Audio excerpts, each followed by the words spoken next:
Hello, my name is Joseph. I want to welcome you to today's special program from Assyria TV. And before getting started, you can reach Assyria TV on YouTube, X, Facebook, Instagram, Rumble, and also assyriatv.org, which almost 6,000 videos available for reviewing. Today, November 6th, 2025, is 50th anniversary of murder of Mordechai Shimun, Patriarch of the Church of the East. At that time, it wasn't called Assyrian Church of the East. And today's program is dedicated to that. I don't know how many of you know about Mordechai Shimun, who he was, what he had done.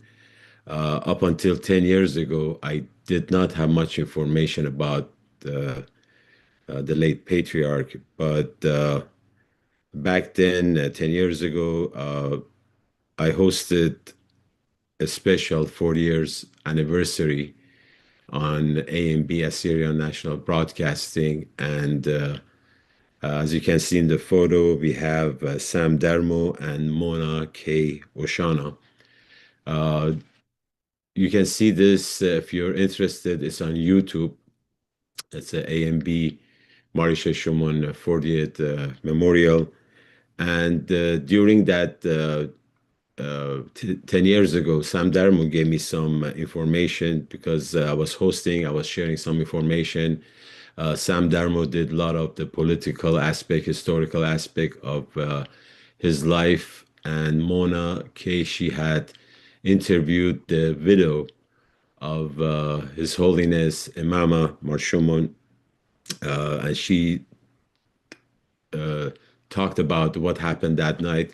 That the program is in Eastern dialect, just to make sure I communicate that it's not in English. But 10 years ago, I learned so much. As I said, Sam Darmo provided me with a lot of letters, communications that Marisha Schumann had done during the last pretty much 40 years of his patriarchy. And I learned so much. And today's program is a little different. If you want all this information, you can go to YouTube, search, and see this special that we had. It's about 4 or 5 hours, and there are different parts of it, but there's so much information shared during that program. So that's what I wanted to share with you about 10 years ago. Learned so much. So today it's 50th anniversary.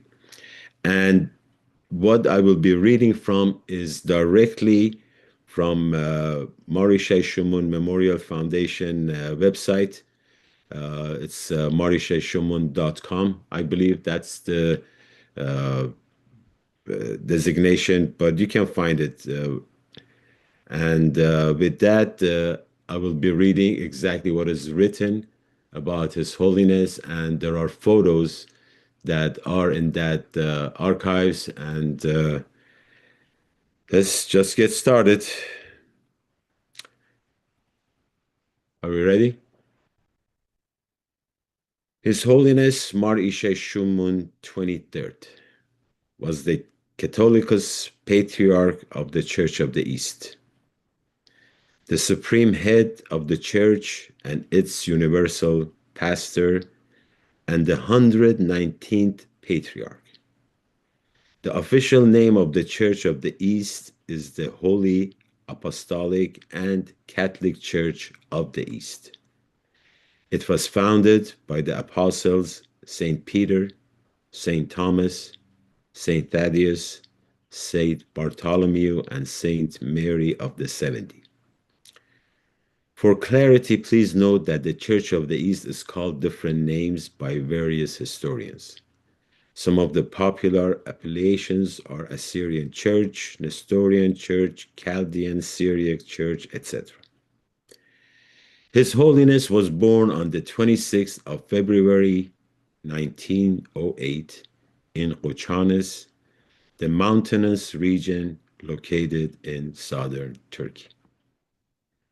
His Holiness was raised with great care while received the necessary theological and liturgical training by the late Archdeacon of the Patriarch, the Very Reverend Toma of Ashita, and by the Metropolitan of Rostaka, His Grace Mar Yosef Hnanishu, who was also his uncle, maternal. At the age of 12, due to the geopolitical upheavals at the time, His Holiness was ordained as Patriarch in 1920, succeeding his uncle, Mar Paulus Shimun the 22nd. In recognition of his keen intelligence and capability, it was deemed critical to further his education and training, so the Patriarch was sent to St. Augustine's College, Canterbury, England. After completing this phase of his preparatory schooling, he was accepted at Westcott House, Cambridge University, where he specialized in history and statecraft. His formal schooling under the auspices of academia ended in 1927, when his nation and church required his presence and leadership most. However, his informal education continued to evolve over the following 2 decades, in which the harder school of adversity had magnified and deepened his wisdom and matured his personality. Experience is always a great teacher, and what a life of rich and varied experience His Holiness spent. Simply isolating 2 mere decades from 1927 to 1947, in which he worked tirelessly fighting for his Assyrian people, would for some be their failing. His Holiness Eshai Shimun emerged as a profound and significant religious leader. Always on the move in Iraq, in Cyprus, in England, in Switzerland, and in the United States, and often in danger of life during the days of the disturbances in Iraq, he met with foreign diplomats and heads of states.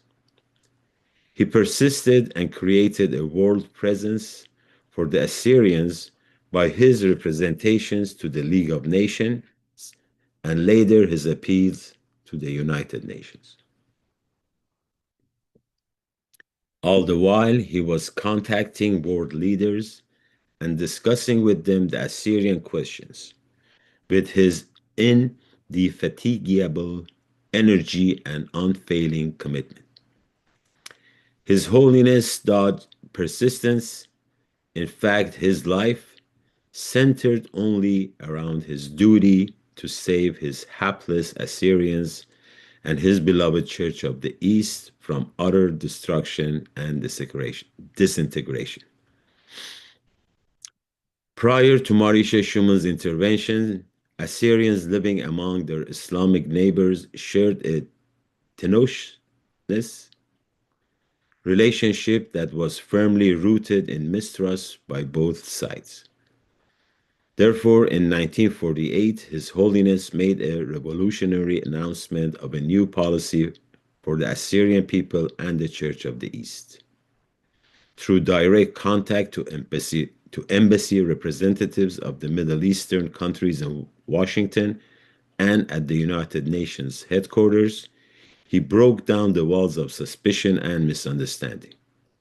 This new policy decreed Assyrians and members of the Church of the East all over the world to remain as loyal and faithful citizens of the countries in which they lived, something that had never been done before in our history. The result was electric.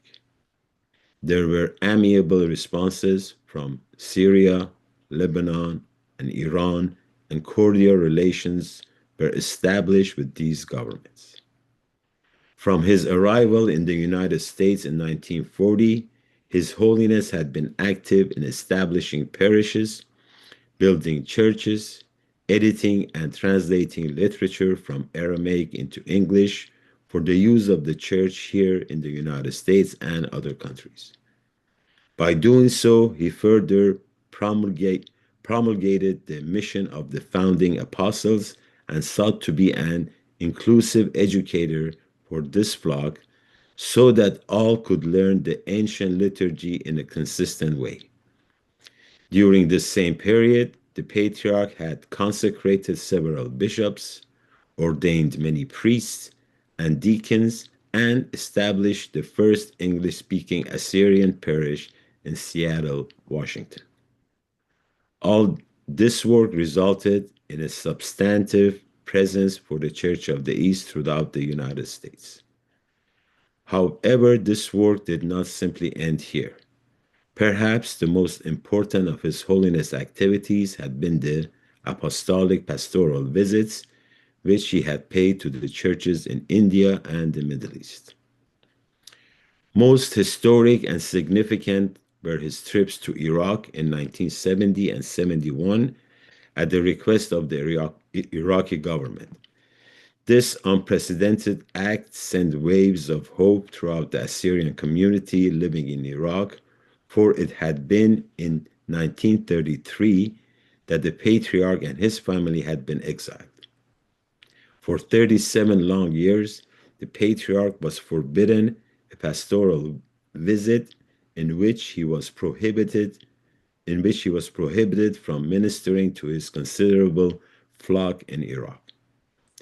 These trips had resulted in the strengthening of the spirit of the clergy and those faithful Assyrians. Furthermore, the building of schools, churches, and establishment of a seminary in Tehran, Iran, occurred due to his direction and guardianship.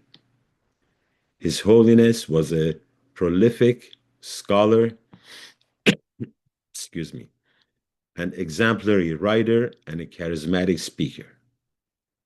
As early as 1926, at the age of 18, the Patriarch attended Nicene Council commemoration held at Westminster Abbey, London, the Church and State Conference held in Oxford, and the Faith and Order Conference held in Edinburgh were both attended by His Holiness in 1937.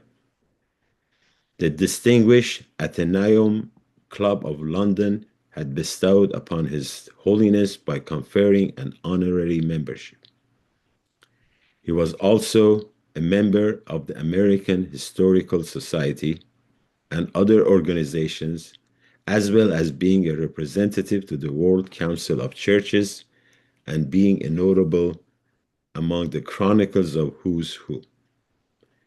Numerous appeals and publications concerning the Assyrian question, written by the Patriarch and presented to the British government and various international bodies, highlight him as a writer of distinction. Many Syriac books have been translated into English by His Holiness, Eshai Shimun. Portions of the Aramaic liturgy, Book of Hymns and Praises, Book of Marganita, standard theological work of the Church of the East, and many others.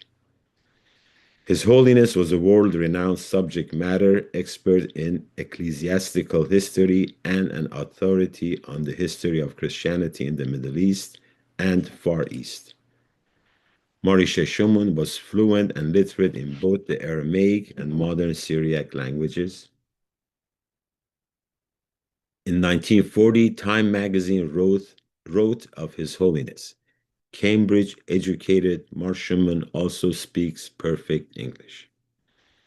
His scholarly discourses on church history at international ecclesiastical conferences at various universities attracted worldwide attention. The succession of the Patriarch of Shimun's family was a custom that became institutionalized for over 658 years, of which Eshai Shimun, Catholicus Patriarch the 23rd, was the last.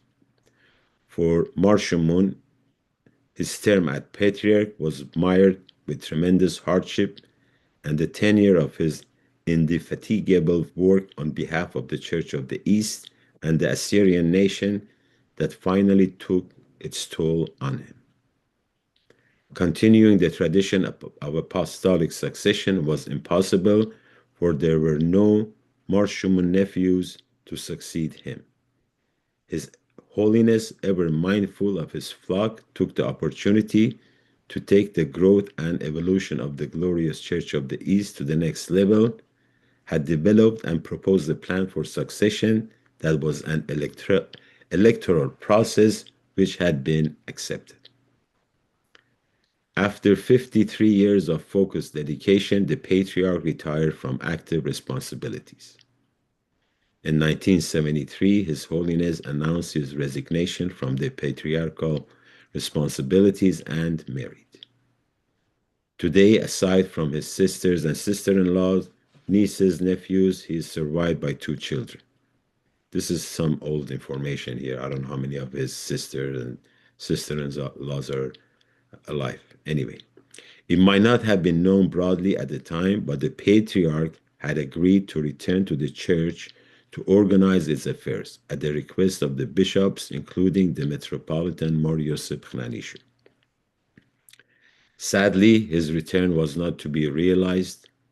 A clandestine plot was concocted to assassinate His Holiness Marishe Shimun the 23rd, Catholicos Patriarch, and carried out on November 6, 1975. An assassin gunned him down at the door of his home in San Jose, California. He was 67 years old. Marishe Shimun was an innovative leader of the church and the Assyrian people, well schooled in not only the ecclesiastical aspects of his vocation and learned in ways of geopolitical issues, always attuned to the needs of his flock and the nation. He mindfully navigated the tenuous geopolitical landscape with uncompromising ethics, integrity, and superior leadership, which were the hallmarks of his character. His ingrained spirituality and political sophistication set him apart as a true leader of distinction. Never has an Assyrian leader demonstrated such sophistication and agility in managing both the secular and temporal affairs bespoke of his truly magnificent stewardship of the Assyrian people and the Church of the East. I just read to you about Marishe Shimun history as it is written, his biography as it is written in the web page. There is so much more to what happened to him. As I read, as you heard me saying it, he was gunned down here in San Jose. And from where I live, it's like 5 minutes walk, so close to where I am right now, 50 years ago. So, as I mentioned 10 years ago, when I learned more about His Holiness, what he had done, and we did that program, uh, you learn about something that you don't see in anybody else in our nation. As far as I know, maybe there are people that are at that level, but Marisha Shimun was head and shoulder above anybody else. Knowledge, influence, world. I mean, everybody, world leaders, they knew who he was. So you're talking about somebody at the level that I don't think any of our people have achieved past 50 years or anything even before that. So when I was preparing for today's program, just wanted to share what his biography is on the webpage. And as I said, if you want to get to know more about this, you can watch that video from 10 years ago. There's so much information in there. But that's not the part I want to touch or talk about today, 50-year anniversary of his assassination. When I was preparing the program, there was, you know how the mentality goes from Okay, this is what happened. 50 years, you start feeling bad, you start feeling sad, you start feeling mad, sad, bad, mad. And the thinking is like, okay, where are we now? What's going on? I was like, during that preparation time, and my wife, Stella, she was like asking me, what's going on? Why you're so upset? And she made a comment and reminded me of Book of Proverbs, uh, chapter 31. It talks about the wife of noble character. It says, a wife of noble character who can find? She's worth far more than rubies. Why am I mentioning that? Well, she speaks with wisdom, and faithful instruction is on her tongue. She said, we will show you a video at the end of the program, and we were watching it together, and Assyria TV did the editing and all the good stuff. And she mentioned it's very easy for us to talk the negative parts of our history. No leadership now, no recognition the way that we want. Where are we going? Are people suffering in the Middle East and all these negative things that are happening to us? And she said, just build on what is positive, what is good, even though we don't have anybody like Marisha Schumann. So it changed the direction from, you know, thinking bad, sad, mad, went to the happy part. How of looking at the glass half full. What do we have right now? See, the this program in the beginning, Ashur, main purpose is preserving identity as much as we can, as many as people out there non-Ashuri to know who we are. So based on that, uh, I just picked on some of the people that we have in our nation. Now, some of them maybe have passed, but they have made contributions. See, in our language, we have a word called Sada, which means martyr or witness. However, Sada is not necessarily the one that has been killed for the nation. Sada could be a witness that is eyewitnessing now to our people and the rest of the world who we are. Like Assyria TV is a witness. Sada, this program that you're seeing, we are here, the Ashuri people, talking about Marisha Shuman, even though he was murdered 50 years ago. We are the living witnesses. The living witness is the one that's going to take us home. Learning about the ones that have gone before us, especially being murdered or massacred, a lot of our people. So I was thinking, let's see the activities, some of the people that we have, the good things that are happening. So, can we start with the list? I mean, I don't know how we're going to start, but whatever you put, I'm just going to talk about for a few seconds, on a 50th anniversary of a murder. We just looking at what are the positive things that we have in our life. Individuals, maybe not at the level of Marisha Shumun, but maybe lower level, but a lot more of us. So this photo is my buddy, Walter Marodin Ibrahimzadeh. He's the founder of Waw Alab. Uh, that was fast. Yosef Bed Yosef, our poet, uh, dedicated life. Another poet, this guy, I don't know how many of you know the photo. This is Givargiz Agassi. He's the one that wrote all these lyrics for even Evan Agassi, all the songs, beautiful songs that you have. He's the one with the lyrics behind it. Nicholas Algilo, great, great linguistic, one of our pride brothers that just communicates with different people at different level about our heritage, our background. Ninus Rirari, another poet, another writer, another, these are advocates that we have in our nation, just keeping our language alive. What else? Hannibal Joseph. I was in his concert in LA, preserving music. Gilgamesh. works of Rabbi William Daniel, Misha, Shura, Alexander, the Khofri brothers. This is Mr. Ninos Tabit. He is a sculptor. He does digital. He preserves all the work that was destroyed by ISIS. We have so many. Benil Dariush. Benil, you see this photo, Benil calling out Musk after he won. He said, "Hey, Elon, where's my Tesla?"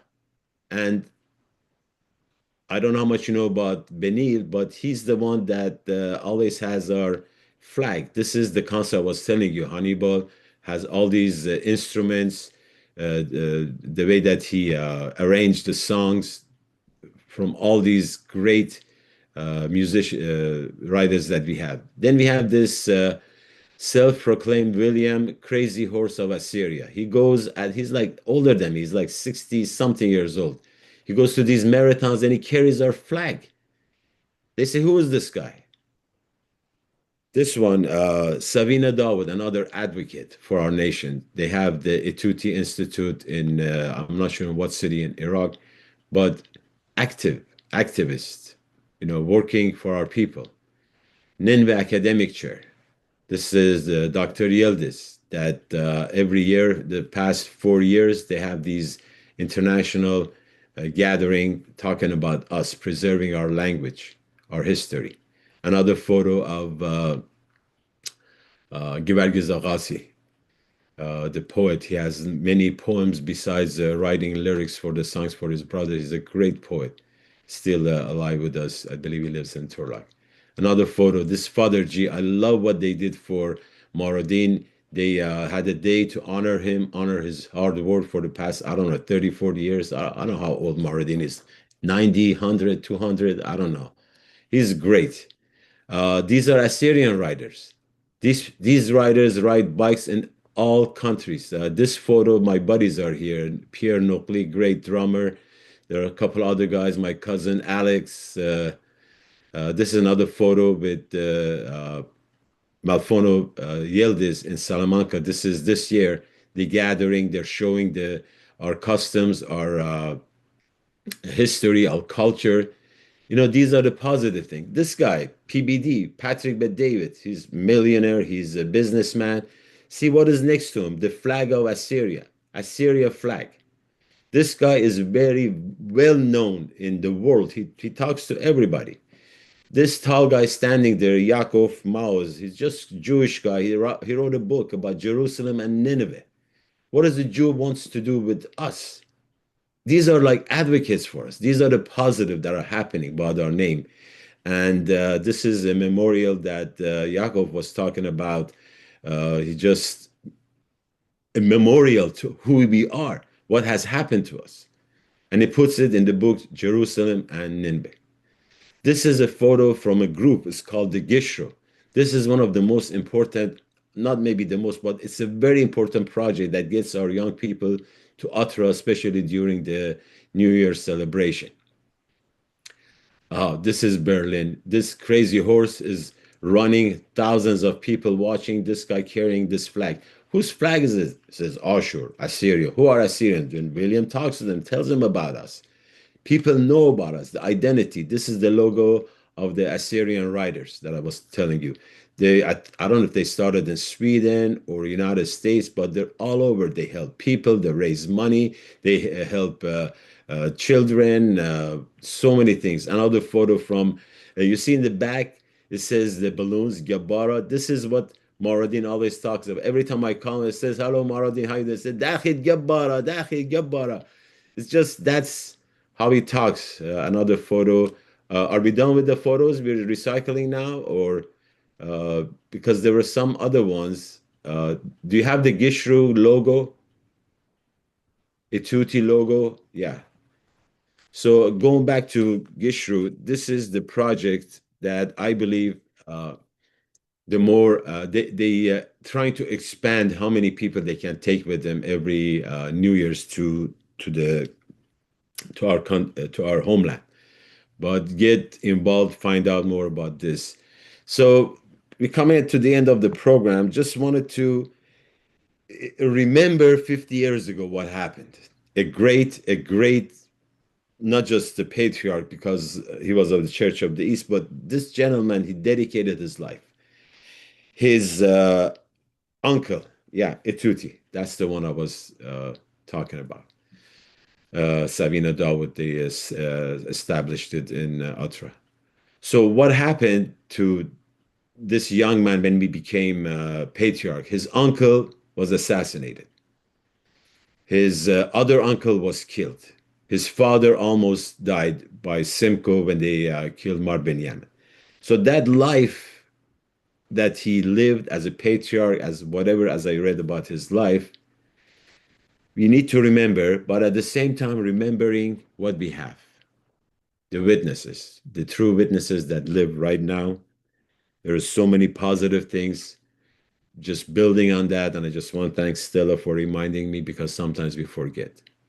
And when we come to the end of the program, we prepared you a video of a combination of our witnesses, some that have given their life and some that have given their knowledge, their expertise, and their genius, preserve our language, preserve our heritage, preserve our culture through music, writing, and some uh, sports people, whatever it takes. So as I always say, Chaya Ashur, Ahaya Ashur Chaya, and we will leave you with this beautiful music from Suren, and we'll see you next time. Thank you and goodbye. Chaya Ashur.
Sheikhani.